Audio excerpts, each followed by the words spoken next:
زانیاری لەسەر گەڕانەوەی لاهووری شێخجەنگی بۆ ناویەکێتی ئاشکرا بوو. ئیسماعیل قانی سەردانی شاری کەربەلای کرد. زانیاری نوێ لەسەر ناردنی بودجەی هەرێم و موچەی فەرمانبەران هات. لاتیوار نیوز ئۆسلااوتان لێبێت. من هودا عوسمانم سێ هەواڵتان پێشکەش دەکەم.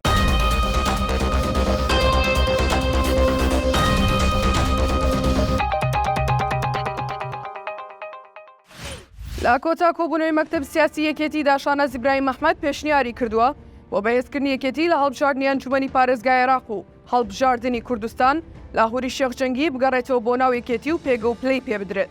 شاناز ئیبراهیم باسی لەوەش کرد شانی هەندێک کەس ماچ کراوە لە بەرخاتر یەکێتی کە دەستی بە خوێن ماسوورە بۆ ئەوەی لاهووری شێخجەنگی نێتەوە کەچی هیچی بەرامبەرمان نەکردووە.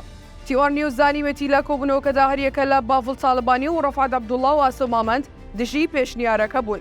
لە دوای قسانەی شاناز ئیبراهیمەوە هەوڵەکان لە ناو یەکێتیدا چڕ کراوەتەوە بۆ لابردنی هاوسەرەکەی لەتیف ڕەشید لە پۆستی سەرۆک کۆماری عێراق. میدیاکانی عێراق بڵاویان کردەوە کە نزیکەی 2 ڕۆژە ئیسماعیل قانی فەرماندەی فەیلقی قودسی سوپای پاسدارانی ئێران گەیشتووەتە بەغداد.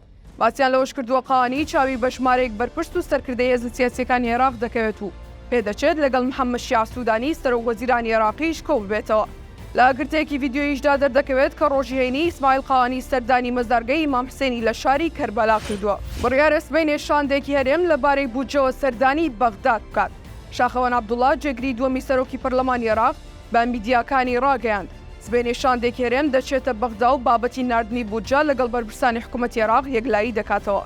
وتیشی دواتر کاتی ناردنی موچەی هەرێمی کوردستان ڕادەگەێنرێت و لەمە دواش فەرمانبەرانی هەرێم لەگەڵ فەرمانبەرانی عێراق موچە وەردەگرن. سێ هەواڵم پێشکەشکردن کاتێکی شات.